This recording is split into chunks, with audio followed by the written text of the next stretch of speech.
Good morning, good afternoon, and good evening. I am Kevin Telek Marston, and it is my pleasure, as president of the Society for American Soccer History, also known as SASH, to welcome you to our February 25 First Friday session. Founded in 1993, SASH works to promote, facilitate, and disseminate research into the rich history and heritage of soccer in the United States. You can find us best on several places at our website, ussoccerhistory.org, and on social media with our Facebook, Twitter, LinkedIn, X, and Blue Sky accounts. Our First Friday sessions are generally tagged as hashtag FFSS, so please do post about them so we can also repost from our SASH account. A reminder that our SASH website, which is maintained by our communications director, Ed Farnsworth, has many excellent resources, including a growing number of digitized resources, ranging from archives across the planet and featuring some fascinating clips of video American soccer heritage. We would encourage you to support our ongoing crowdfunding fan campaign to digitize more and more material which will showcase U.S. soccer history. All of our sessions are available on YouTube and also as podcasts. Thank you to Brian Quarstad for his great work on this. Indeed, all of our amazing volunteer membership is a key part of SASH. Are you working on something that you would like to present at a future SASH session? Or if you would like to write something, please do reach out to the SASH board. All ideas are welcome from current or future members to be. Please reach out to us if you have any questions. And if you're not yet a member, please, you can join SASH through our website. We welcome new members with open arms and friendly feet. Please visit the website and just click on the Join SASH tab so you'll be eligible to receive our newsletter. I'd like just to now introduce our three speakers today, beginning with Chuck Carlson, who is an archivist by trade and currently serves also as the Chicago House AC Club historian, and who is currently a SASH board member. Maxwell Murray, who is manager of Detroit City FC's youth programs and community engagement, and as well as founder of Detroit's Urban Football League. Both Chuck and Maxwell will be speaking together. Followed by Jermaine Scott, who's assistant professor of history at Florida Atlantic University and teaches courses on African American and African diaspora history, as well as sport history. Jermaine is going to explain to us the session. Thank you very much to the three of you. And Jermaine, I'm turning it over to you. Excellent. Thank you so much, Kevin. Thank you all. Thank you, Sash, for organizing this and putting us all together. Thank you, Chuck, for really kind of initiating this whole project together. And just to give you a little background of how all three of us came together, we initially did a presentation for Asala back in September in Atlanta, and it was a fantastic presentation. Chuck and Maxwell covered Gil Heron, while I focused on the early career of Lincoln Phillips with the Washington Darts. Excuse me. And Chuck, afterwards, Chuck reached out to both of us and said, "Hey, why don't we do a SASH session around this?" And I immediately wanted to shift gears because I had a topic that I felt fit in more in line with what Chuck and Maxwell were talking about, which is really looking at this post World War II moment. Soccer, right? American soccer in this post-World War II moment, but specifically looking at it through the lens of race, right, and blackness. And so, 2026 is a very important year, right? 2026 is not only, of course, the year that the World Cup is returning to North America, but it's also the 100th year anniversary of Black History Month, or Black History Week, right, as it was initially created.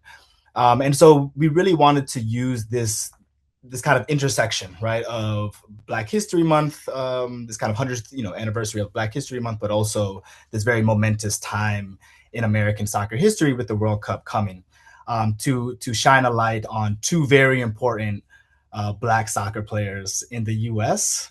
And in the context of the World Cup, I hope that both of our presentations will lead to some important questions about the World Cup, about the history of the U.S., particularly the U.S. men's national team within the World Cup, and some questions around national team selection. So I think both presentations will open up conversations for that. But even if it doesn't, I think it's still kind of an important moment, right? This post World War II moment to think about the intersection between race and soccer. So without further ado, Chuck and Maxwell, please take it away. So we thank you very much, Jermaine. For this presentation, we want to absolutely highlight the importance of recognizing the contributions of Black players to American soccer. This is, of course, not limited to the two players that we are talking about. There are many, many more players who have contributed, both men and women, to the game in the United States. But it's important that we also acknowledge how Black history is once again being erased by powerful voices in the U.S. Efforts are underway to wipe out Black history and achievements of Black Americans. So part of Maxwell and my goal with this presentation, which we presented to the Association for the Study of African American Life in History Conference in the fall of 2025, was to talk about not just the player, but the person. While statistics and quality of play are essential elements of Gil Heron, we're also talking about the person behind those statistics. I again am Chuck Carlson. I am a member of SASH and a board member currently. Yes, and my name is Maxwell Murray. I'm a Detroit native. I am the Youth and Community Programs Manager for Detroit City Football Club, and I'm also the founder of the Urban Football League. And so we're talking about Gil Heron today. SASH has already done work on Gil Heron. Brian Bunk, in particular, has contributed some articles about the career of Gil Heron. But we feel that his recognition has not been as great in the United States as it has been at Celtic in Glasgow, for example. So we have called our presentation Trailblazer, Gil Heron and Black Soccer in the Midwest, USA. Yes, so we have 4 chapters for us today. Many of us may know the name Gil Heron, but there oftentimes is a Scott in between that first and last one, especially for people coming from African American communities, or if you're a fan of global music. That is the son of Gil Heron, and we thought it would be quite fitting to utilize his son's discography and music as a way to guide us through the conversation of who Gil Heron is as a person, and his journey, his life's journey. So our first chapter is Pieces of a Man. Our second chapter is 3 Miles Down. Our third chapter does not have a accompanying song, but it does focus on his sporting career and kind of the main point of when he became the Black Arrow. And then we close out with our 4th chapter being Flight of the Heron. So you'll be greeted by a song in this next one. He could hardly understand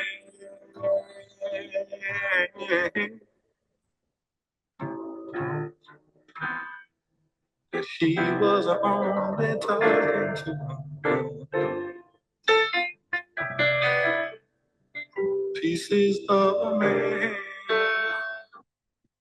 So we utilize this album and song as a visual analogy to imagine the pieces that make up the man we know as Gil Scott Heron. One large piece of Heron, someone who is well respected and admired within Black American and global music culture, is Gil Heron, his father. While their relationship was strained, I believe that there can be a clear line drawn between the impact that Gil Scott Heron had on the world through music and the impact that his father had on the world through football.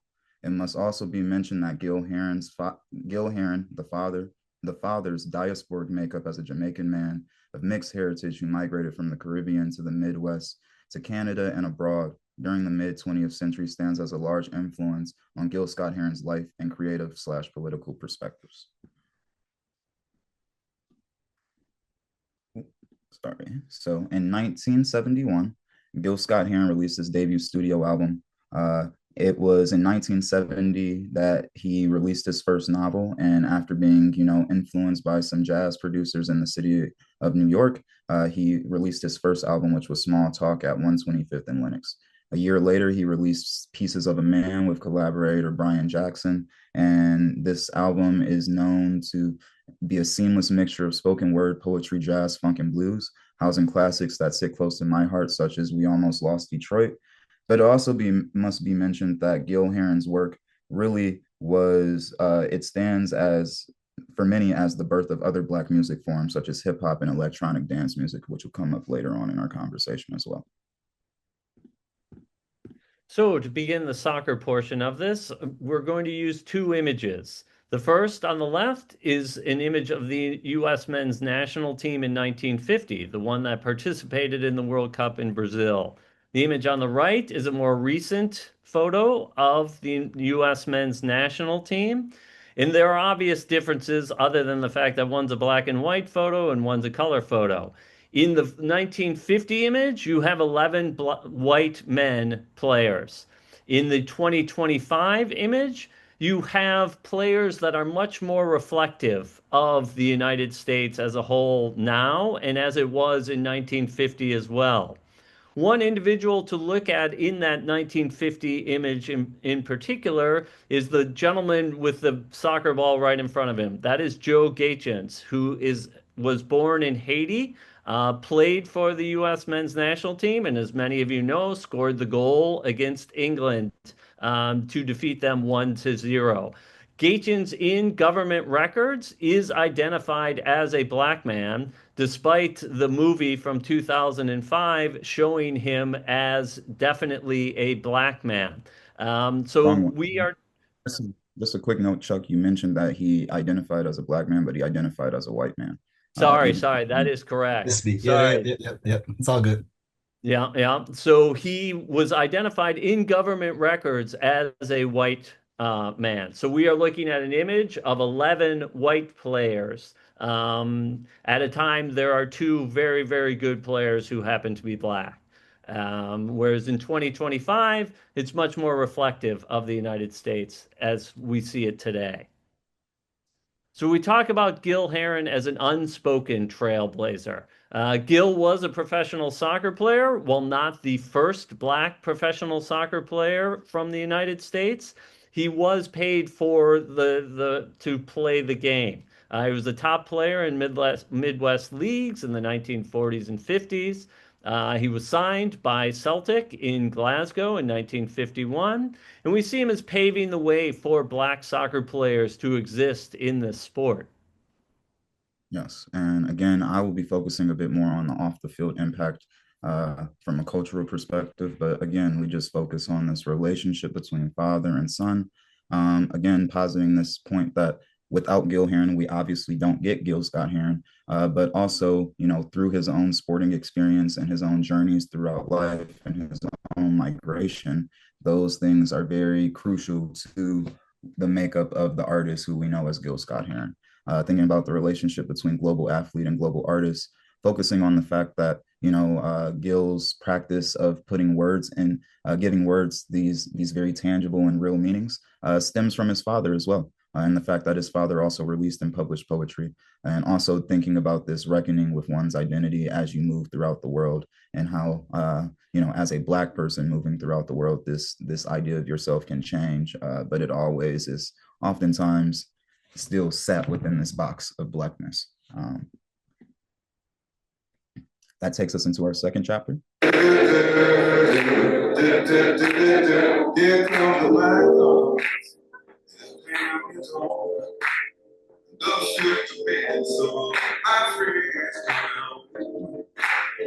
Hard to imagine working in the mine, got coal dust in your lungs, so you're scared on your mind. Yes, well, I've listened to speeches, and it occurred to me, politicians don't understand. Thoughts of isolation, ain't no sunshine on the ground. It's just like working in the graveyard 3 miles down.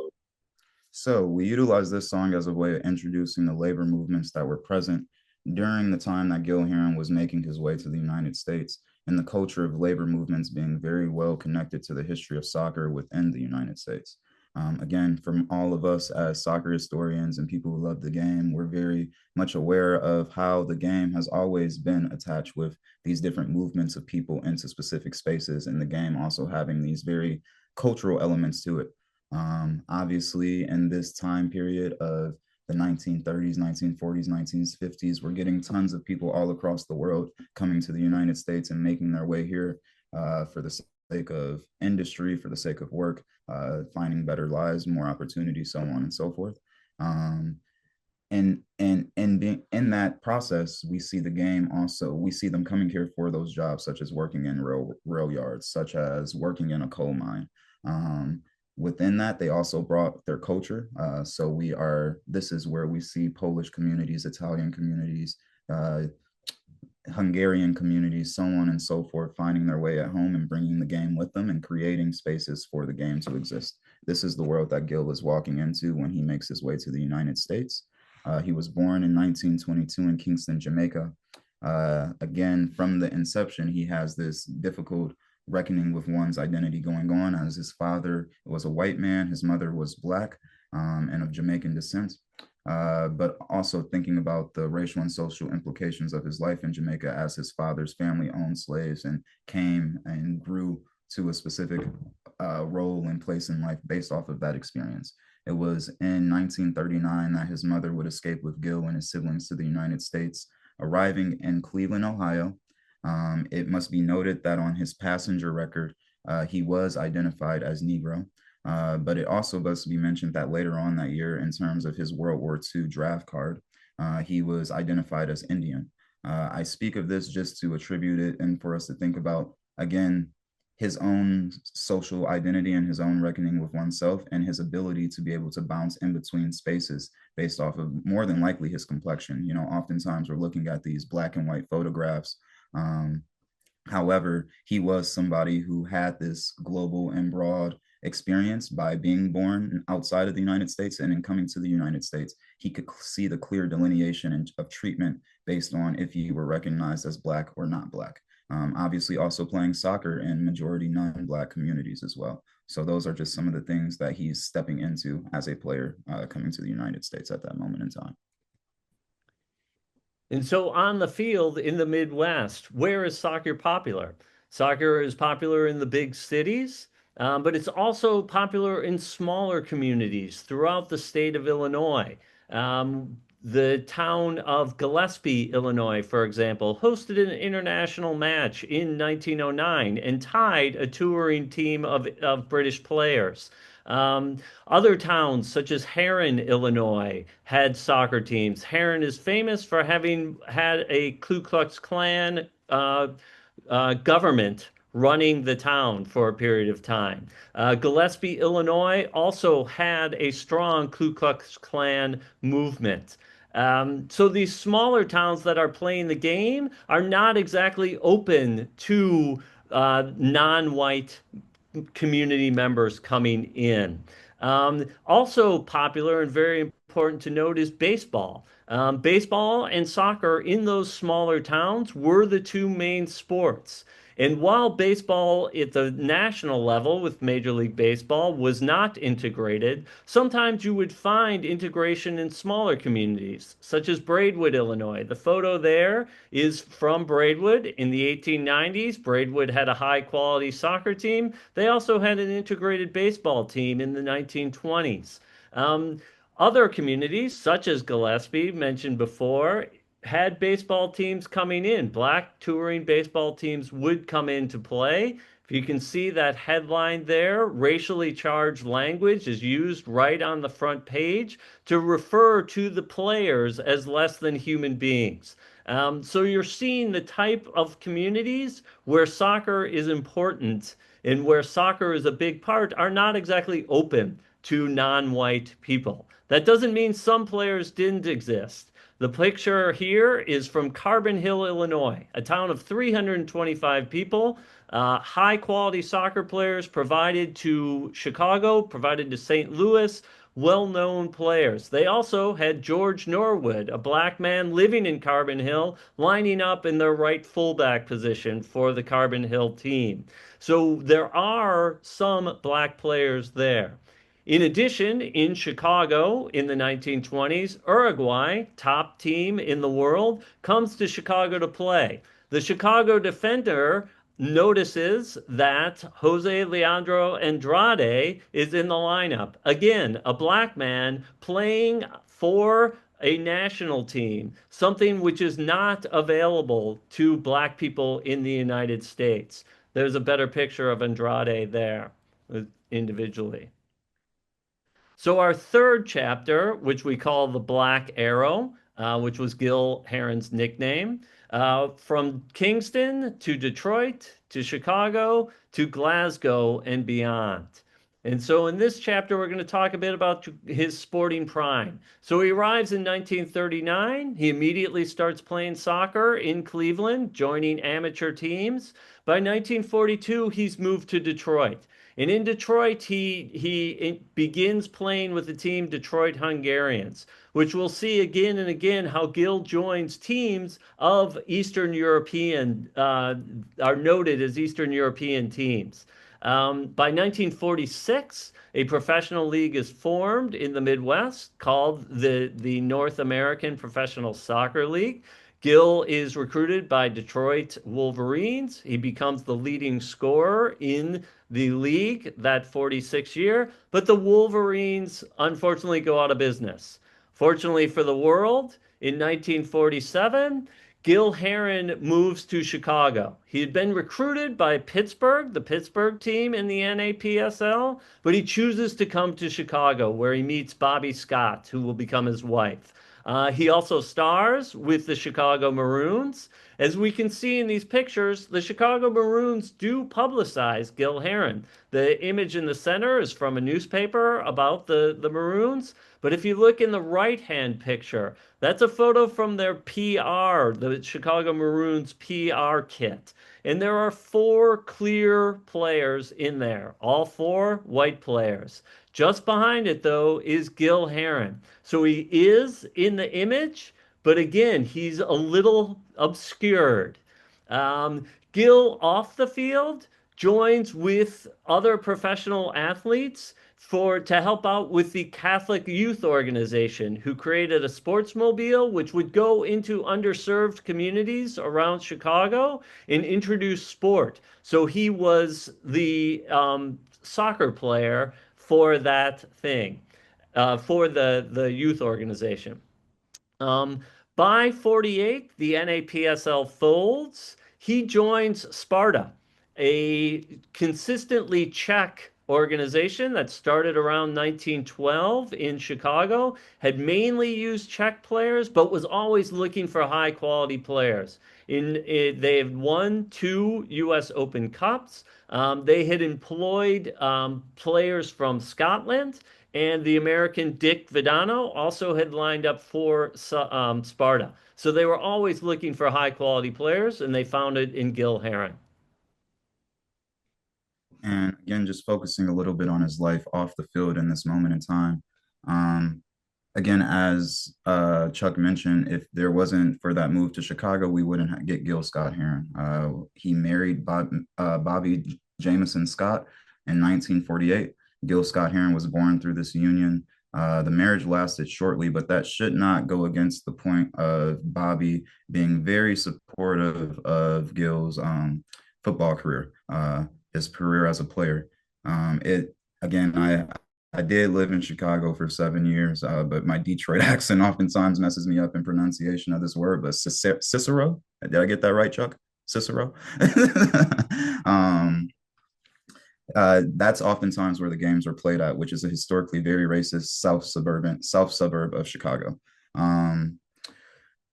Connecting back to kind of what Chuck was speaking about earlier with these sundown towns and the history of Black players not being able to go into these communities, here's a even more recent example of how that history still stands up until even this moment in time. We'll even mention it a bit later on, and how Black bodies are still being limited, or the support of Black bodies are still being limited even in a modern day sense. But this was in the 1950s where, again, Gil was late 1940s, where Gil and his family were still being faced with this very direct and blatant racism on the field. In 1951, there were race riots in the Cicero community. But it must also be mentioned that, again, in 1949, there were players from the Sparta team shown here that helped and vouched and authorized Gil's citizenship, where he was listed as a professional soccer player. And Gil Scott Heron also was cognizant of his father's career early on as a professional soccer player, as it was mentioned in his in the memoir, The Last Holiday. So here are some other photos that support maybe, again, this experience of Gil's time in Chicago. The picture shown in the middle is actually the first home that that Bobby Scott and Gil lived in. It was the home that Gil Scott Heron first called home as well.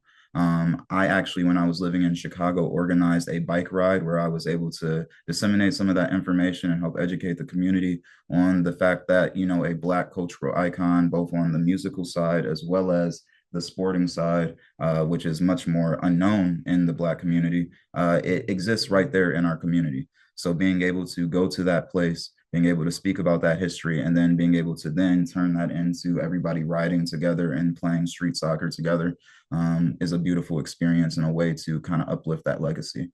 Shown to the right is also that petition for naturalization, where there was support given by the Chicago Sparta players of Ukrainian or Eastern European Czech descent. Yeah.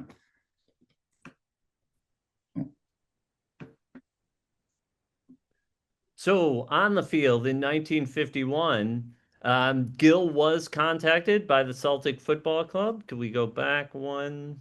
Sorry about that. That's okay. For Gil's sporting prime in 1951, he's contacted by Celtic and moves across the sea to Glasgow, plays a few games for Celtic, is given the nickname the Black Arrow, but is replaced in the Celtic lineup, loses his place, but instead of turning tail and returning to the United States, he joins another team in Glasgow called Third Lanark. He plays for them for a few years, also plays for Kidderminster Harriers in England. So instead of the giving up the international career he was given, he stayed there for a while. He also had time to play professional cricket while there, demonstrating the great athlete that he was. In 1954, Gil returns to Detroit. And when he gets to Detroit, he finds, again, Eastern European related soccer community. He joins Polish Eagles. He plays with the team White Stags. He plays with Detroit Corinthians. So he continues playing in the game. And just to demonstrate how much he must love the game, as a player who the referees are often the enemy for many players, Gil himself becomes a referee and referees for many years in Ontario and in Michigan. So truly a player who loves the sport. Yes. And it must also be mentioned, you know, kind of how Chuck was speaking about earlier during his time in Glasgow. He was not married to Bobby Scott in that moment in time. They had already divorced. That was, again, that move abroad is part of the reason why there was so much strain on the relationship between father and son and creating that distance. However, he did remarry a woman named Margaret Fries while being in Scotland. It must also be mentioned that this was a white woman. And going back to some of the points that I mentioned earlier about his own mixed racial makeup, his own reckoning with identity through different moments and times. Again, that point of understanding one's complexion.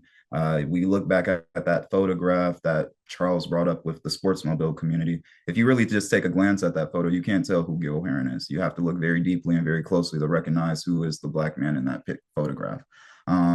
So again, just thinking about his own choice and action later on in his life to, again, move forward with a relationship that I'm sure is based off love, but also this aspect of social reckoning and reckoning with one's identity and thinking about, again, the makeup of your own self and your children who will then come from that union. His family did settle down in Detroit, though, upon that return. I mentioned earlier about this aspect of Gil Scott Heron's impact on Black music culture and how his Pieces of a Man album is listed as being kind of the precipice of what has grown into hip hop culture and electronic dance music culture. Gil Heron also had another son, his youngest son, whose name was Kenneth Heron, who was a DJ in my own city of Detroit, very popular in the queer nightlife culture scene in the late 90s. He was unfortunately murdered on the west side of the city in 2000, just getting some cigarettes at the gas station. But again, just showing this aspect of creativity and this idea of how music really ran through the blood of the Heron family. Gil Heron also, again, which is shown right here on the screen, he also published his own book of poetry entitled I Shall Wish for You. So again, just thinking about the ways in which he is really the starting point for what becomes his family or his son's kind of journey with writing and telling stories and being this cultural touch point for Black Americans all across the world. Gil Heron passed on November 27, 2008, but it must also be mentioned that he was buried in the city of Detroit. So his roots are strong there and still being spoken to and kind of uplifted to this day.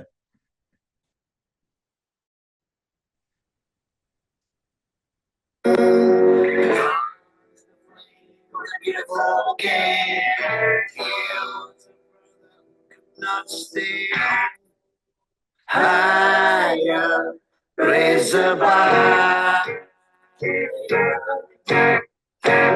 He made his way across the sea so that all men could brothers be. So that introduces our fourth and final chapter, which again is entitled Flight of the Heron. Purpose of utilizing this song is to show how the legacy of Gil Heron, the Black Arrow, is still present at Celtic Football Club today and felt all around the world. His memory has been etched into the club not only through wearing the famous green and white hoops, but also through the cultural impact he has had on the field as being the first Black man to play for the historic club. The song was made by Michael Mara and it came out in 2008. So it just shows again how that legacy is felt still to this day. And how is that legacy felt in the United States, too, as we look at his presence and influence today? Soccer, as many of you know, started as a communities, often working class communities, immigrant communities. Black players like Heron faced cultural difficulties, pay gaps, possible loss of opportunity.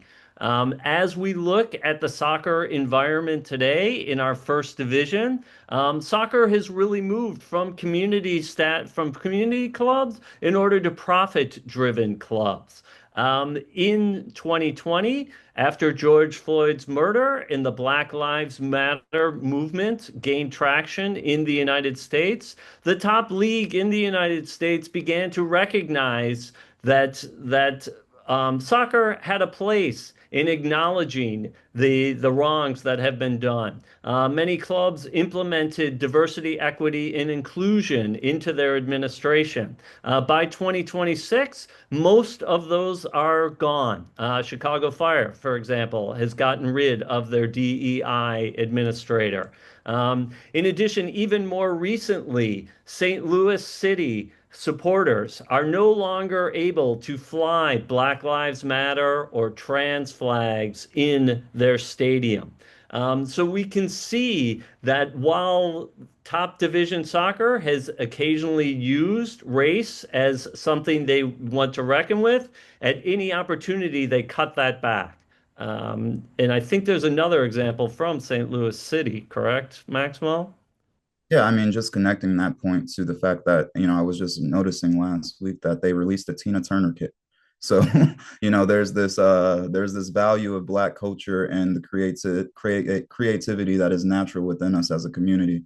However, that's for the sake of selling jerseys at the end of the day for them. This jersey is being ranked number 2 by Soccer Bible's rankings of the best MLS kits this season, different things like that. Again, working off this history of a Black cultural icon. But again, as I mentioned in the example with Gil Heron playing in the Cicero community, as well as Chuck mentioned about the sundown towns, this is another way of trying to limit the accessibility that Black bodies have to the space of soccer and trying to limit the recognition of our humanity within the space as a whole.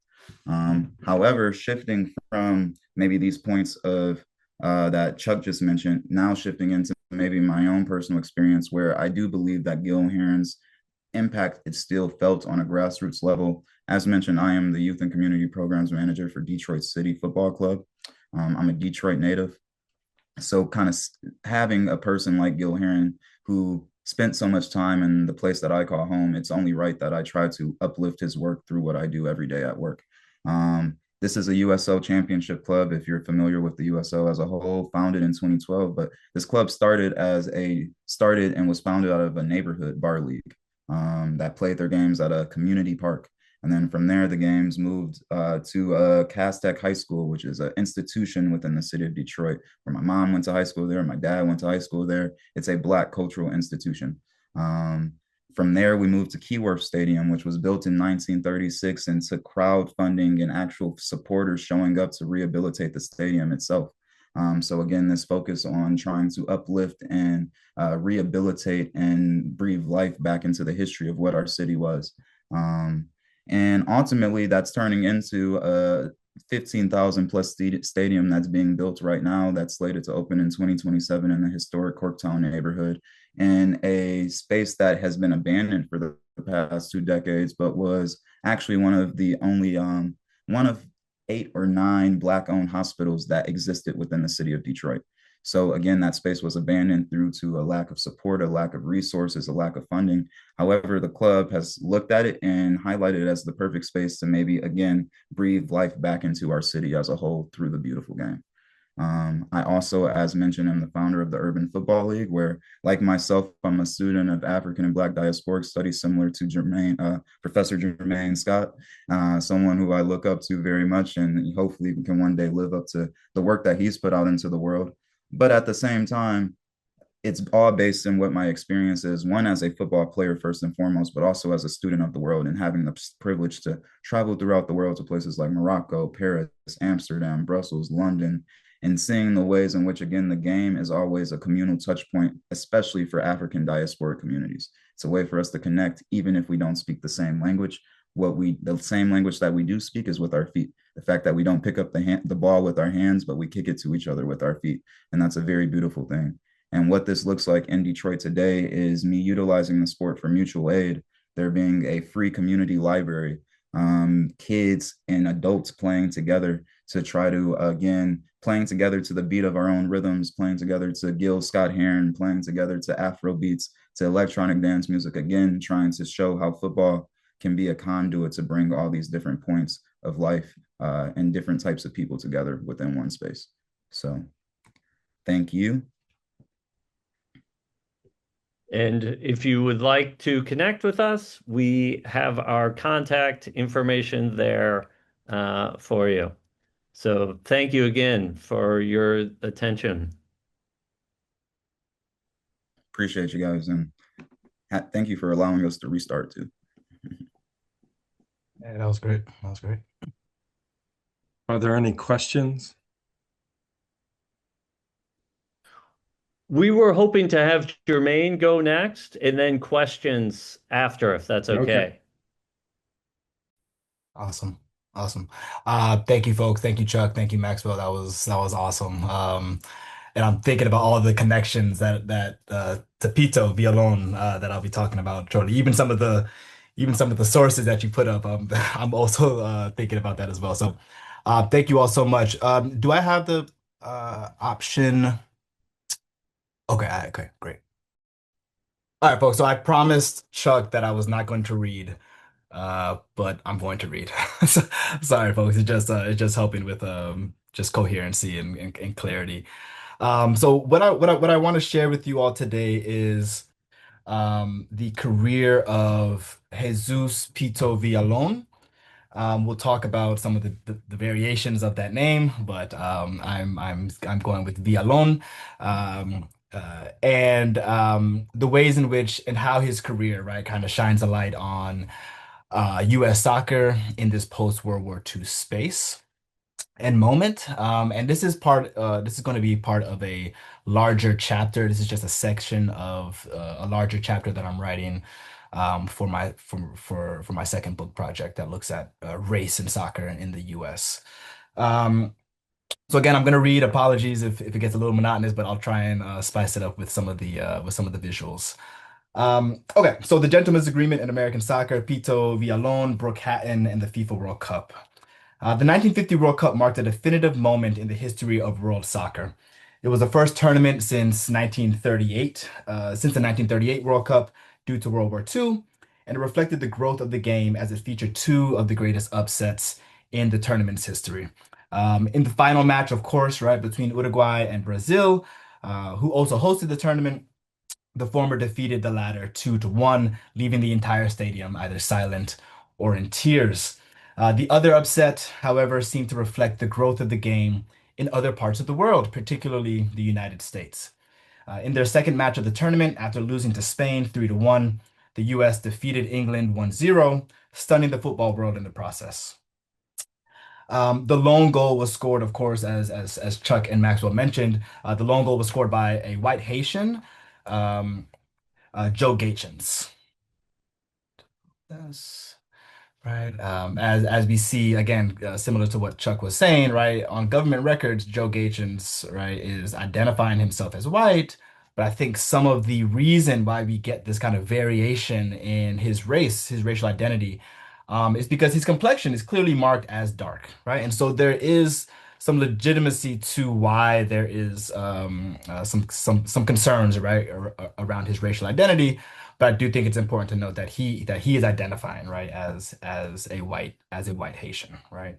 And of course, this is kind of now the now famous picture of Joe Gaetjens being carried off the field after the Brazil victory. Or sorry, after the English victory. The upset victory over England and Gaetjens' shining moment allows us to analyze important developments of soccer in the United States, specifically by looking at Gaetjens' club, Brooke Hatton, in the American Soccer League. Here, I argue that one of the greatest players in the US during this post-World War II era failed to appear in the World Cup roster and raise further questions about the potential motivations for this exclusion. So Brooke Hatton underwent important changes following the Second World War. In October of 1947, Eugene Diaz, a 53-year-old Spanish coffee importer, left his position as treasurer of the soccer club New York Galicia and purchased Brooke Hatton FC for a reported $12,500. Diaz quickly revamped the club's roster and brought in a host of new players, including Alfred Caro from Argentina. Excuse me. Sorry. Gaetjens, of course, from Haiti, and two Cuban players, Roberto Rode and Simply Rodolfo. The change in ownership and the addition of the new players came with varying results for the club. By the end of the 1947-1948 season, Brooke Hatton had finished 7th out of a 10-team league.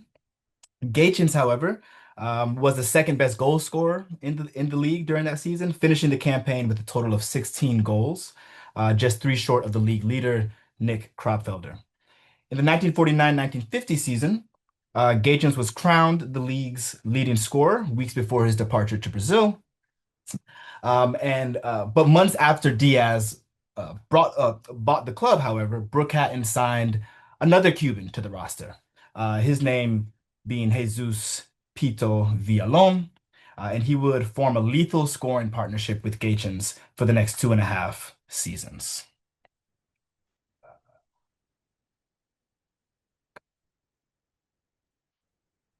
One of the very few rare pictures of Pito. When Villalon arrived at Brooke Hatton, he was already an accomplished footballer in his home country. Villalon played for the Puentes Grandes Football Club of Havana, who were national champions in 1941 and toured the U.S. in the fall of that year. This was the first time that a Cuban soccer team toured the U.S., and they scheduled matches from New York City to Detroit. While the news of their upcoming tour spread like wildfire, only a handful of newspapers mentioned the interracial construction of the Puentes Grandes team. Notably, the New York Amsterdam News, a historically black newspaper that dedicated coverage to black soccer teams in the past, reported that the Cuban club had, quote, 2 exceptionally clever colored stars, end quote. The defender, Francisco Morales, and the striker, Jesus Villalon. The Amsterdam News referred to Morales as the Cuban Andrade, right? That Chuck referenced, right? A reference to the black Uruguayan, Jose Leandro Andrade. who led the country to win gold at the 1924 and 1928 Olympics and the inaugural World Cup Championship in 1930. Villalon, on the other hand, claimed the title as the, quote, leading goal scorer in Cuba, right, according to the Amsterdam News. The Puentes Grandes club did not just attract black newspapers, but leftist publications as well. The Communist Party of the United States expressed an interest in the club when the Daily Worker reported that not only did it have reported that it not only had, quote, two Negro stars, but that the team was, quote, against any kind of discrimination in sports. Very classic Daily Worker article. According to the Daily Worker, they were the only amateur team in the first division, and their first game of the tour was scheduled for September 1st, Labor Day, right? When Puentes Grandes arrived in 1941, Villalon appeared to not make the trip for reasons unknown, but he would have another opportunity to impress on American soil. In 1946, an all-star team from the Cuban First Division made a tour of the U.S. with more positive results than that of Puentes Grandes 5 years prior. According to some newspapers, Villalon made the trip. According to some newspapers, Villalon made the trip. The Cubans' first match was in the historic soccer town of Kearney, New Jersey, and local newspapers showered praise on the visitors prior to the match. They marveled at Bernardo Gascon, the giant, quote, the giant among Cuban goalies who topped the island's guardians of the uprights the past 6 years, right? The top the island's guardians of the uprights, right? A really poetic way of describing that. They were also impressed with the All-Stars center forward, Villalon, who was, quote, rated the greatest colored player in soccer, end quote. Indeed, his goal-a-game average made him Cuba's leading goal-getter, quote, and during their South American tour earlier in the summer, it was, quote, boosted to more than 2 a game. Nevertheless, following the match against Kearney, Villalon disappeared from the historical record until he debuted for Brookhaven 2 years later. The landscape of U.S. soccer during the Second World War has largely been understudied.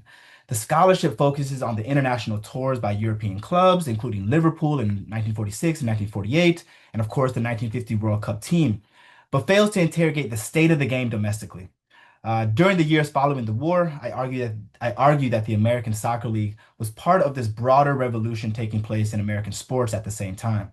Indeed, this period in sports history marks the desegregation and reintegration of the U.S. sporting landscape. In 1946, for example, the Los Angeles Rams signed Kenny Washington and Woody Strode to break the gentleman's agreement that barred black players in the NFL since 1933. In the All-American Football Conference, the Cleveland Browns similarly signed both running back Marion Motley and defensive tackle Bill Willis, where they helped the team win 4 consecutive league championships. Baseball, right? Again, piggybacking from what Chuck and Maxwell were talking about. Baseball, right? Also joined the fun in 1946, of course, when the Brooklyn Dodgers signed Jackie Robinson to their minor league team, the Montreal Royals. The following year, Robinson, of course, desegregated Major League Baseball when he debuted for Brooklyn, snatching the Rookie of the Year award. The scholarship has treated the desegregation of American sports as a strictly African-American story, highlighting how Black American athletes became symbols of racial equality under the system of de jure and de facto Jim Crow. While this is mostly true, I claim that soccer complicates that narrative and reveals how athletes of the African diaspora, right, also played a role in challenging racial hierarchies in U.S. sports during this period. Indeed, Brookhaven's change in ownership in 1947 seemed to be accompanied by a change in racial attitudes as well. Brookhaven was founded in 1933, the same year as the ASL's reorganization following the disbandment from the infamous soccer wars of 1928, coupled with the Great Depression. In 1942, they would go on to win the Lewis Cup, an ASL tournament immediately following the regular season, and in 1945, they won the treble, the ASL Championship, the Lewis Cup for a second time, and the U.S. National Challenge Cup. Today, of course, the U.S. Open Cup, a tournament open to professional and amateur soccer teams throughout the U.S. Like the rest of the teams in the ASL, however, Brookhaven never had a Black player on its roster. That changed when Diaz purchased the team from the owners, John Slavin and Bill Lowe. Along with bringing in a number of new players, mostly from South America and the Caribbean, in January of 1948, he would go on to sign Villalon, the league's first Black player. Put another way, prior to 1948, the governance of the American Soccer League resembled that of the Gentlemen's Agreement in other American sports that excluded Black players during the same period. To be clear, Villalon broke the color line in U.S. soccer. He was even compared to African American athletes who desegregated other American professional sports. Throughout the year of 1948, for example, newspapers from Newark and St. Louis, two of the most historic soccer cities in the US, regularly referred to Villalon as, quote, the Jackie Robinson of soccer. His arrival to the league, and so it's interesting, right? That newspapers are actively, framing him as the Jackie Robinson of American soccer. And I want to look beyond um, just the kind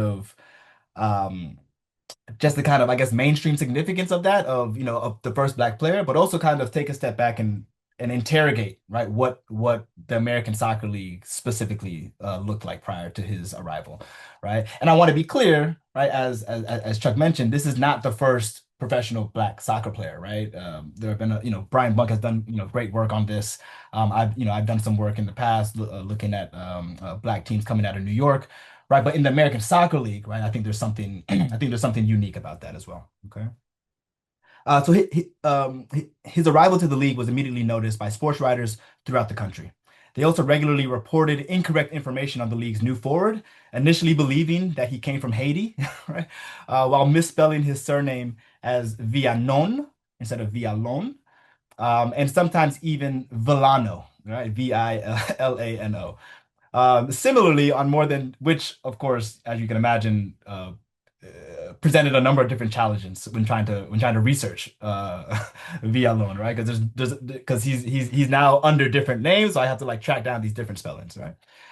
Similarly, on more than several occasions throughout his career, sports writers anglicized Pito as Pete, right? Pete. Um, Following his first match in the ASL against the Baltimore Americans, the Baltimore Sun noted the play of, quote, Jesus Villalon from Haiti, and that he, quote, lived up to all his advance notices, right? Advance notices, right? Indeed, the match itself was a thriller. While Baltimore's Nick Kropfelder, the league's leading scorer by the end of the season, scored 4 goals in the contest, Villalon, in his ASL debut, scored a brace, right? 2 goals, right? By one player. In the first half, after Kropfelder scored a hat trick, okay, Villalon netted one of his first 2, quote, on a slow dribbler that took a bad bounce over the head of the Baltimore goalie 3 minutes before halftime.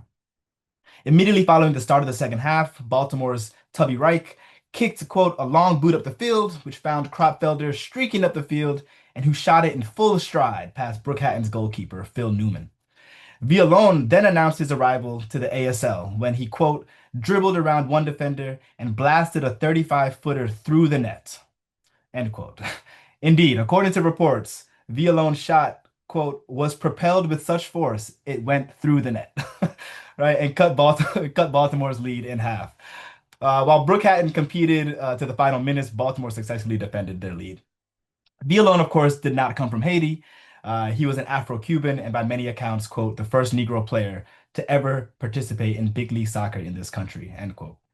This was not lost on the Baltimore crowd, as Villalon, quote, was the center of interest throughout the contest. Brookhatten's newest player, quote, received the plaudit of the local team and, quote, from the very outset gained the respect of Baltimore soccer fans by his fearless play. Over the course of his ASL career, Villalon maintained his reputation as a fearless player that earned the respect of his teammates, opponents, and spectators. At the beginning of the 1954 season, for example, Villalon was highlighted as being, quote, the first Negro in the American Soccer League. His player bio noted that he has won the respect of the public from the opposing teams because of his clean playing and good sportsmanship, end quote. And while there is no mention that Villalon faced racism, right, throughout his ASL career, the description of his quote unquote fearless play and the fact that he had to quote unquote win the respect, right, of the league, of the ASL, suggests that as the only Black player on the field in almost every match he played, he regularly faced extra physical play and intimidation from his opponents, and disrespect and indignity from the public, right? It's interesting to me that they have to note, right, that he gained the respect, right, that he was a fearless player, right? Of course, we can apply these descriptors to any soccer player, right? But the fact that he is the only Black player on the field in most of these contests suggests that there was something else at play there. excuse me, similar to Jackie Robinson's Rookie of the Year season, Villalon also had a stellar debut in the ASL. By the end of the campaign, he led Brookhaven to two separate finals appearances in the Lewis Cup and the National Challenge Cup, but lost in both.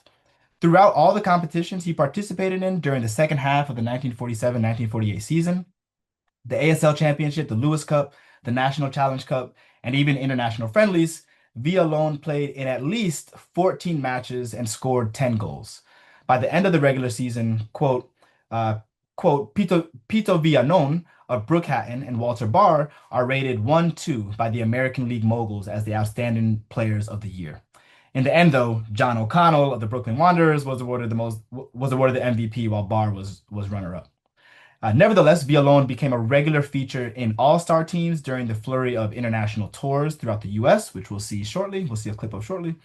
In the summer of 1948, when he was a starter against Liverpool from England and Djurgården from Sweden.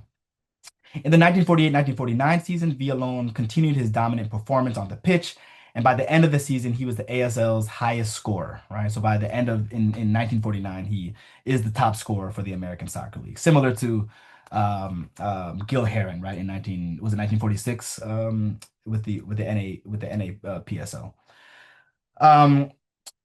So by the end of the 49 season, he is the ASL's top scorer, ending the season with 17 goals in 15 matches. Okay, averaging more than one goal a game.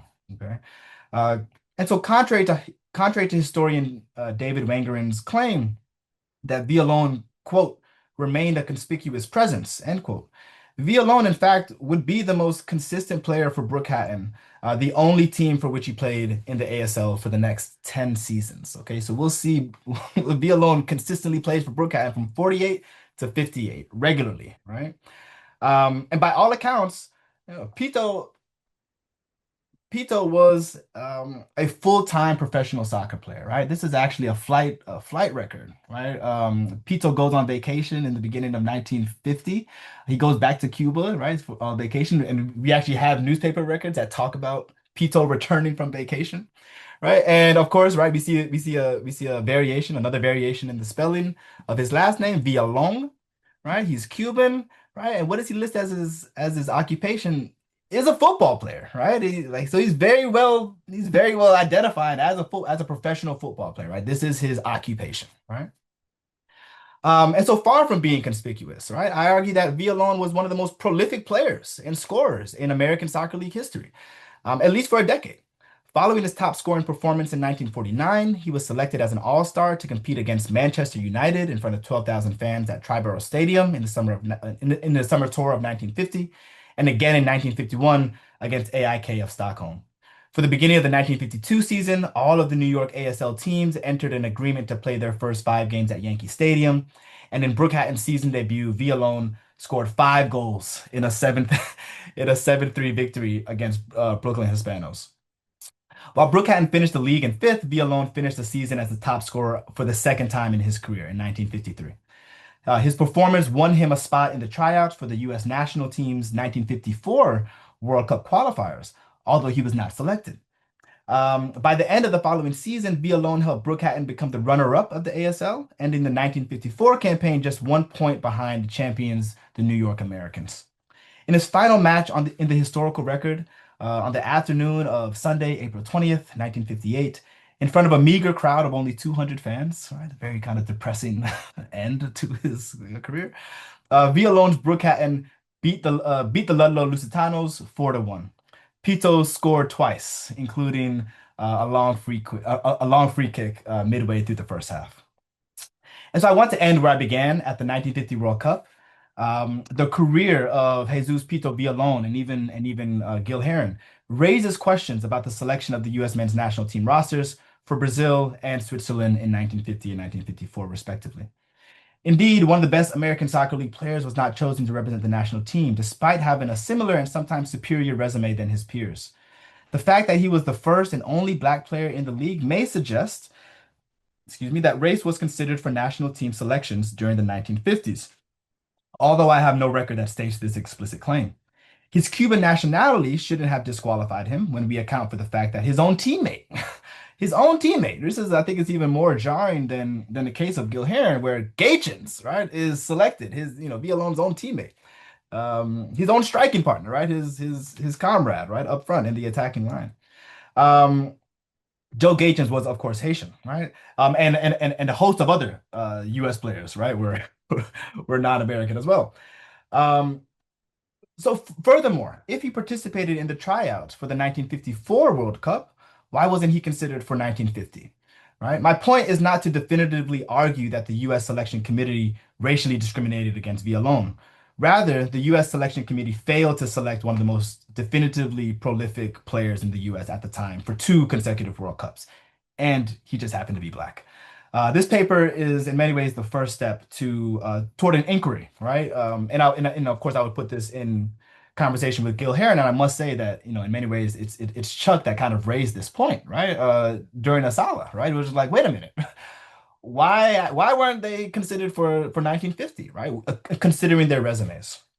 And so this paper is in many ways the first step toward an inquiry about the racial dynamics of the U.S. Football Association and their process for national team selection. And more research about the intersection of race and soccer in the United States is encouraged to fully comprehend the multiple dynamics, right, that shaped the growth of the game. And so this is also a team picture, right? This is actually where I first discovered Villalon.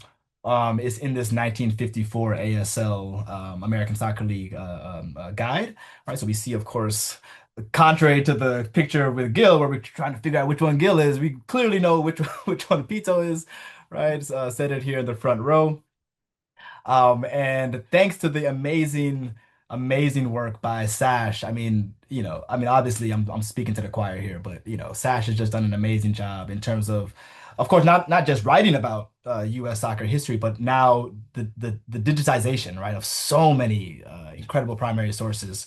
The Bill Graham guide is another great example, right, for this, right? I mean, it takes a lot to go through them and do that research, but it's definitely worth it. And so, I just want to spend a little time. We won't watch the whole video. It's quite long, but I do. But there are moments where we get really close up images of Pito and he's playing, right? And so I really want to take a moment to watch this. And thank you again for Sash for this amazing work.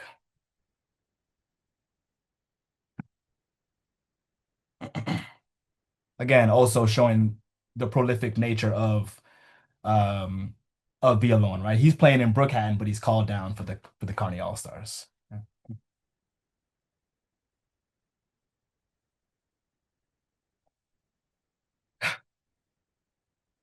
Hey, soccer soccer match with the bagpipes. Right? It's a fascinating piece of history.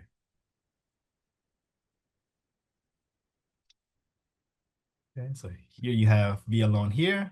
We'll get a closer up image of him, right? But we see him kind of playing up top, almost right in this false nine position, right?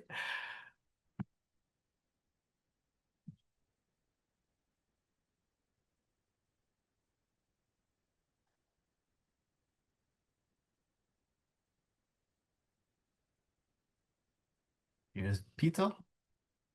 All right, very graceful on the ball. All right, nice touch. Okay.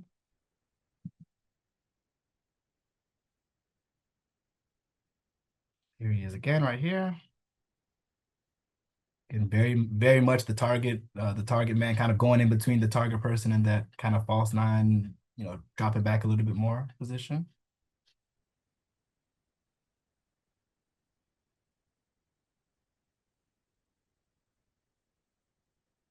Just forward a little bit.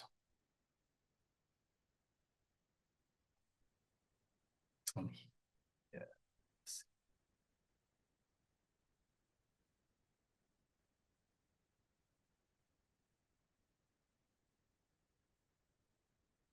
I just want to catch the Pito's goal in this game because he would go on to score the lone goal for the All-Stars.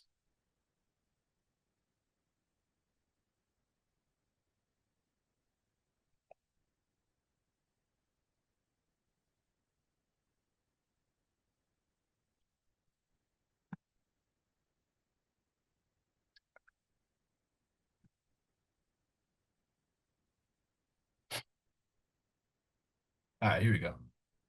There's Pito's goal. Very quick, but important nonetheless. All right, the goalie fumbles it. Pito's there to pick it up with a nice turn and volley into the goal. Okay.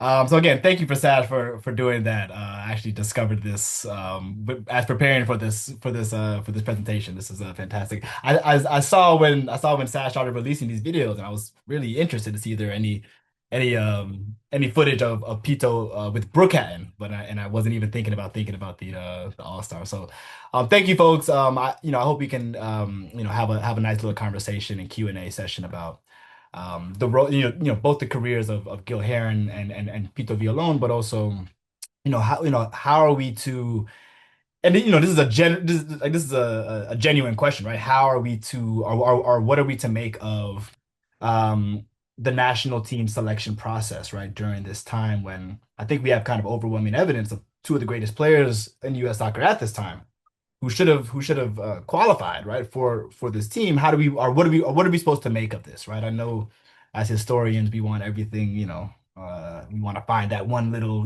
that smoking gun, if you will, but how are we supposed to kind of wrap our heads around this? And again, I think it's just I'm really interested to hear what everyone has to say. Well, thank you very much to all three of our speakers. Really very, very fascinating, really interesting.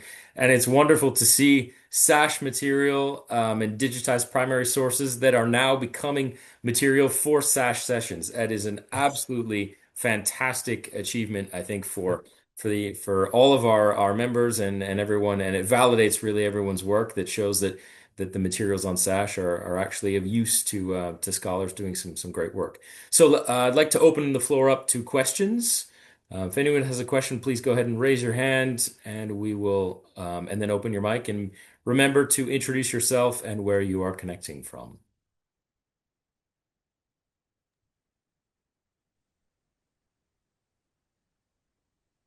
Peter John, go ahead and kick us off, please. Hi, my name is Peter John Cresswell, and I'm in Budapest in Hungary. Does anyone know how the American squad was selected in these World Cups in the early 1950s? I mean, does anyone know what the process was? From my understanding, it was, at least for 1950, 1954, there were a set of trials or were a set of tryouts, right? They took players from the different leagues, from the ASL, but also from from certain leagues, from different amateur and semi-professional leagues out of the Midwest. We do have a balance between ASL players and non-ASL players, right? It wasn't strictly ASL players. But as far as I know, that was the extent of the selection process, were these trials between the kind of dominant regions of U.S. soccer, right? And so we see that with 54, we see Pito actually being invited, right, to one of these tryouts. I think the tryouts for 1950 may have been in St. Louis, maybe, if I'm not mistaken, but I could be misspeaking there. And just for Midwest players, there were, for example, Chicago Maroon, Adam Wolanine was selected for that 1950 team. But I haven't yet seen exactly how the selection was made. Because obviously in Europe, European countries had, leagues, one top league, and it was relatively straightforward, to select a squad according to form and et cetera, whereas, the situation was so disparate in the United States that it must have been a really complex process, I would imagine.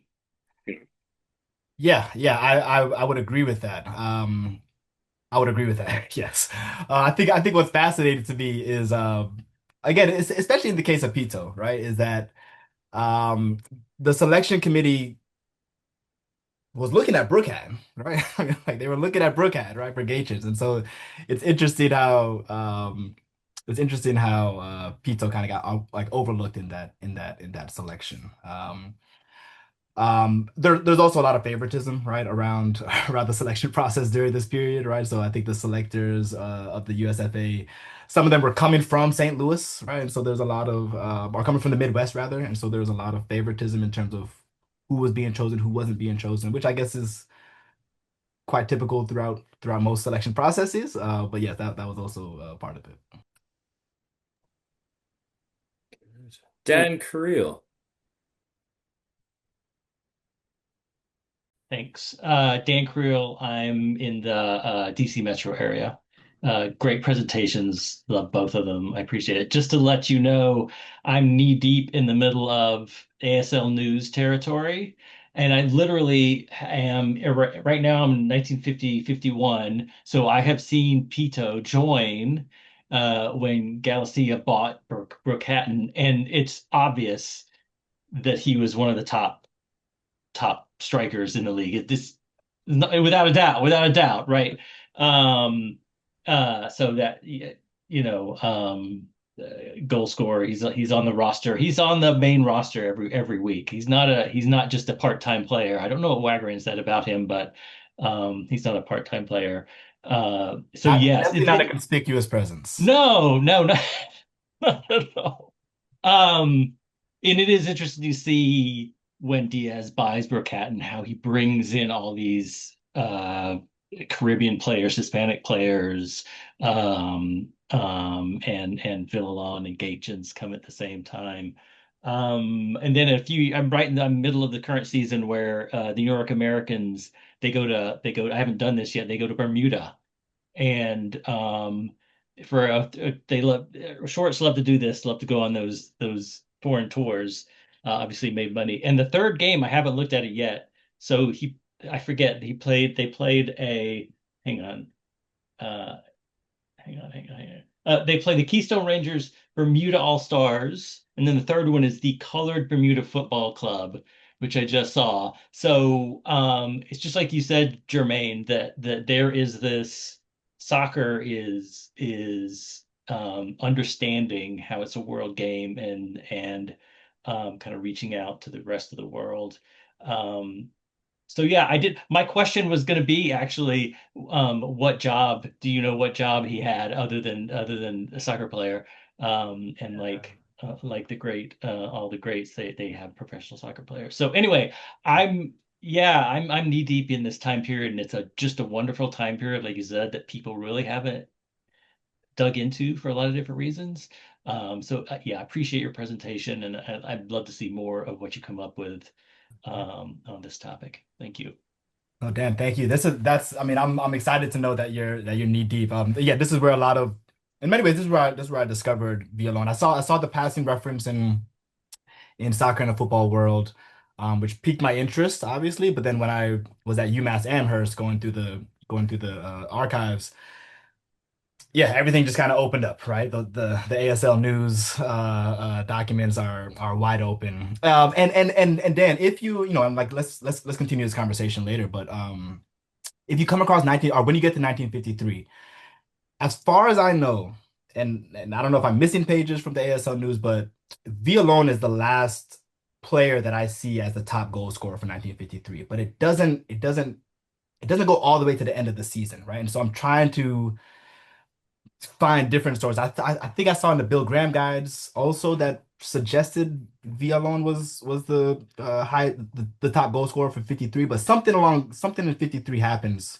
with the ASL season in terms of like the reporting of it and the stats that I'm trying to kind of track down a little bit. That's normal for the ASL. That happens all the time. They get toward the end of the season, it's like they just kind of get tired and they're like, yeah. That's right. We're done. I think Gabe was next. Thank you, gentlemen, for the presentation. I got a nagging question that just won't leave my head. Jermaine, if he's from Cuba, is he allowed to play with the United States? And I understand that these selections are fluid. I also think that there's swaths of the United States soccer that aren't even getting a chance to try out.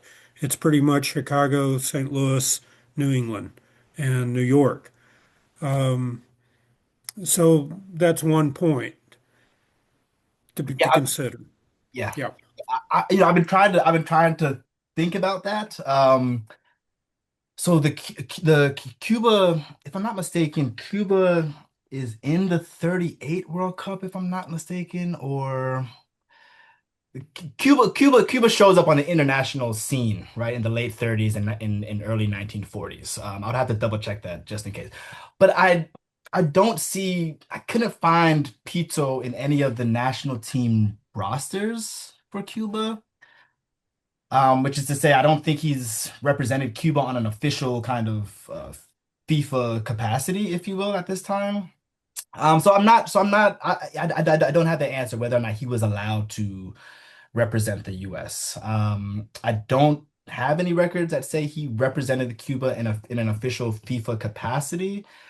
Um, yeah, I have not seen that. I have not seen that. But I think what's also interesting to me is that if he's given the tryout and he does go to try out in 1954, what changes between 1950 and 1954, right? If he's able to again these are just questions, right? Like I don't know what changed right between 1950 and 1954, but he's trying out for the US team, right, in 54. And Yeah. so I'm interested in what happens, right? Is it just a matter of he's too recent of a yeah, again, like him and Joe Gaetjens arrive at the same time, right? So there's a lot of similarities between him and Gaetjens, but then the divergence is with the selection, and I'm really just trying to figure out why.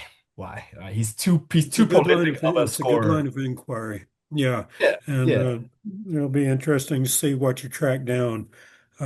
Be interesting to get your hand on the 54 tryouts and some sort of a record. Good luck. I know, I know. Yeah. This is a Yes, Gabe. this is a Gabe, and I'm sorry, just totally random, but I'd love to continue our conversations because I have an update for you on George Harvey from the Maples and the Falcons around the communist leagues, the communist soccer Oh, league. So we'll talk beautiful. about that later. Okay.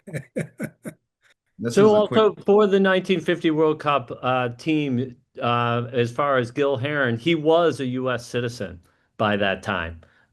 So that aspect of his career and his life was solved.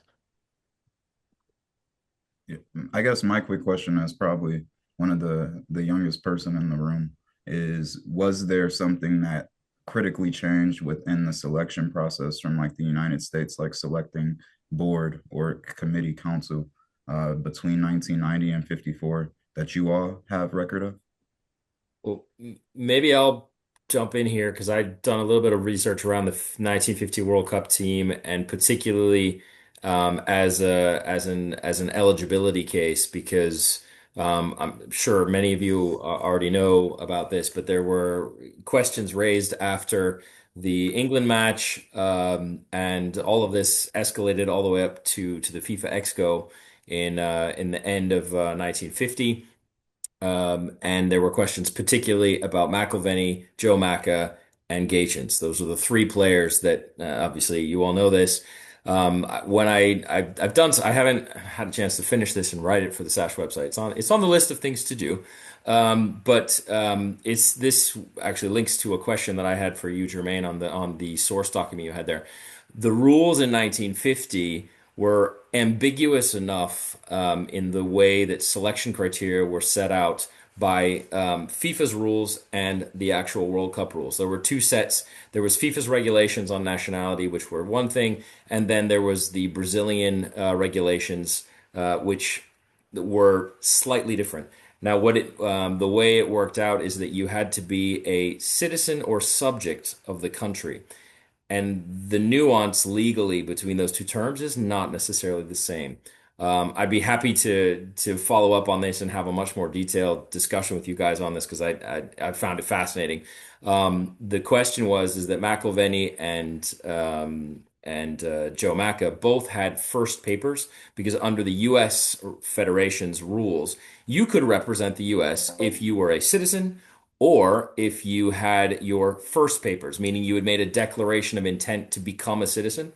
It was unclear whether or not Joe Gaetjens had that. He traveled, I have his travel records, and he traveled on an I-424 visa at the time, which I have not yet figured out from the National Archives what status that was. He didn't travel on a Haitian passport.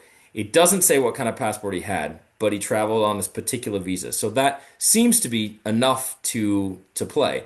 In the case of Villalon, I was curious. The document you showed us, it showed that he had a Cuban passport. Am I right? And I was curious what the date was because that might, I hate to be a myth buster, No, but no, it no. might be a clear explanation. If he was traveling on a Cuban passport, then he probably undoubtedly did not have an American one and had not yet made a declaration of intent to become a first paper citizen, and therefore in 1950 would have not even be in the category of Gatens or Maca or McIlvenny. So that might be the reason, and maybe between 50 and 54, maybe he made his declaration of intent, and that's what. Oh, Kevin, this was very much my area of questioning as well. Oh, Kevin, looks like Kevin got booted. We got the oop from him as he was getting booted, which is amusing auditorily. My question, Jermaine, just what was very similar to his. I don't know if we want to wait till he gets back. I can, what's the political phrase? I can like stand up there like Cory Booker for 25 hours if we need until he gets back. The Cuban-U.S. relations is the one thing I'd add to what he was putting in there, where like what a declaration of intent does. I still, for what it's worth, believe that it seems pretty clear that Joe Gaetjens knew exactly what he was doing. Is my like maybe second order analysis of some of what Kevin was mentioning, where like he knew not to go on a Haitian passport or any passport to like the declaration of intent as a way to get him into the team where you can qualify based on what the U.S. does at the time.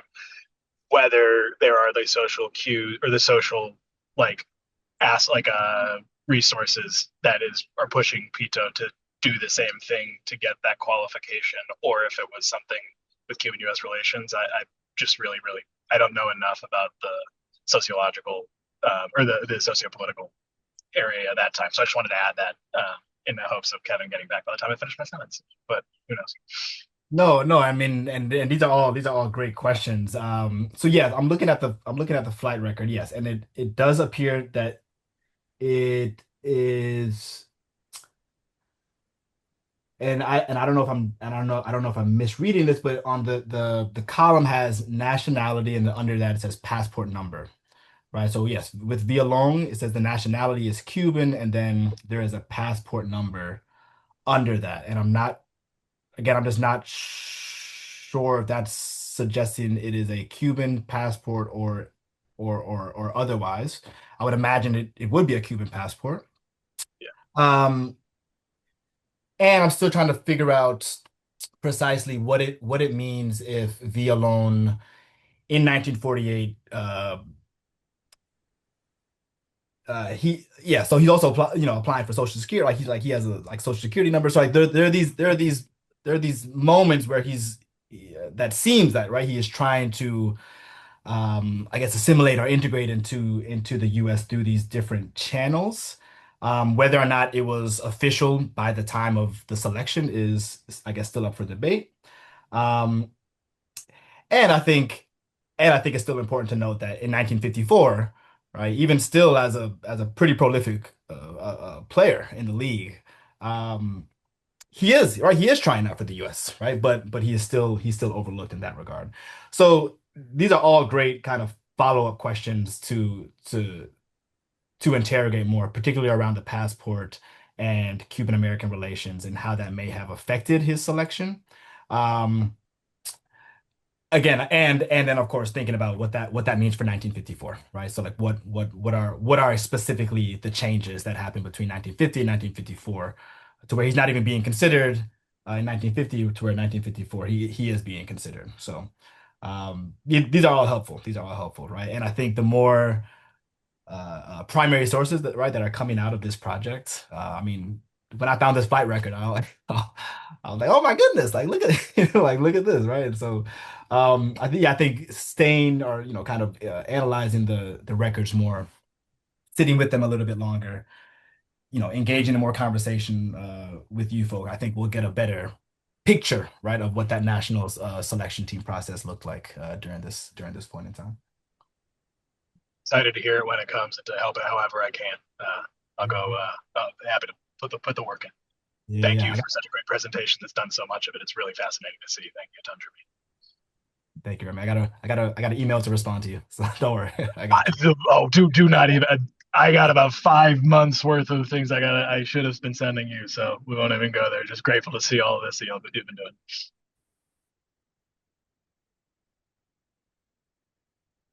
Peter John, a follow-up question? It's more, I don't know. I've just checked the World Cup qualifying for 1950, which took place in September 49. And by chance, the States played Cuba twice in Mexico, and Villalon was not in either team. So he was not in the Cuban team either in any of their qualifying games. But by 49, he would have been established in the States anyways. So presumably it would be pretty hard to track if he ever played any actual games for Cuba at all. Although there would have been games through the 1940s, because obviously, Cuba wasn't affected by the war. So I don't know if someone could research that side of things at all, whether he played for Cuba or not at any point.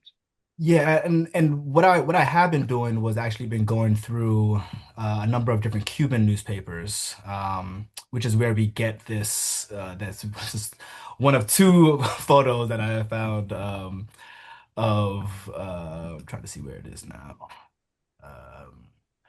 Yes, and so in this newspaper article from Noticias de Hoy from Havana, Cuba. It reads, Jesus Villalon, the famous Pito, who will carry the weight of the Hispanic attacking line in the great inaugural clash between the Mexicans and Cubans. Again, I don't know in what capacity Mexico versus Cuba is. I don't know if this is a officially sanctioned a match, or if it's just a friendly exhibition game or what have you. But there is a moment where he is representing, I guess, Cuba on an international stage, at least from this particular source. But as you mentioned, Peter John, it seems to kind of go distant a little as we get into the 40s. So a lot more research to do. And I'm super excited, right? I mean, to be honest, again, going back to the great work that SASH is doing, I almost got a little emotional, right? Like watching this video of Pito Villalon like playing like in the flesh, right? Like the only black guy on the field, right? And scoring, right? And scoring and moving very gracefully on the pitch, right? And so it's right. Like so, like there's this lack and this dearth of information around Black soccer players in the U.S. and to see a video, right? It was very moving, right? And so a lot of good research to come out of this out of this period of U.S. soccer.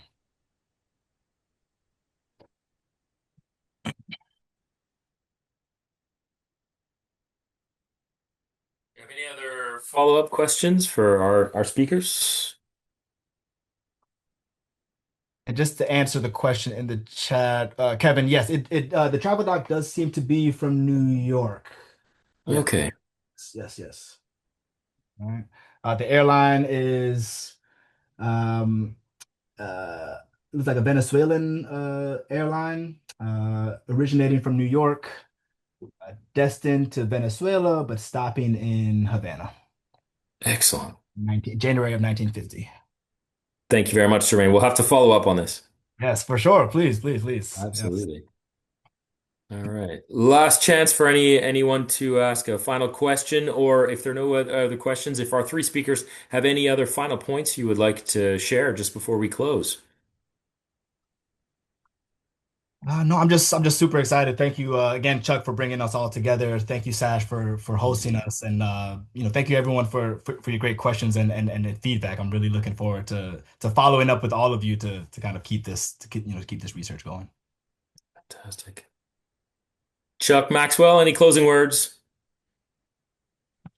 Just say thank you very much for a great presentation, Jermaine. Thank you, Maxwell, for your work and your participation in this session.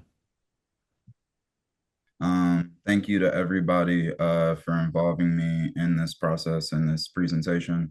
Again, thank you, Chuck, for always keeping me along and for all the funny technical difficulties that I get to help you through. And then thank you, Jermaine, for providing inspiration and for me to look up to. And thank you to SASH for again providing a platform. Hopefully I can get more young people involved so that this thing can continue to keep like growing and living on for years to come. So Excellent. Well, thank you very much to our three outstanding speakers today.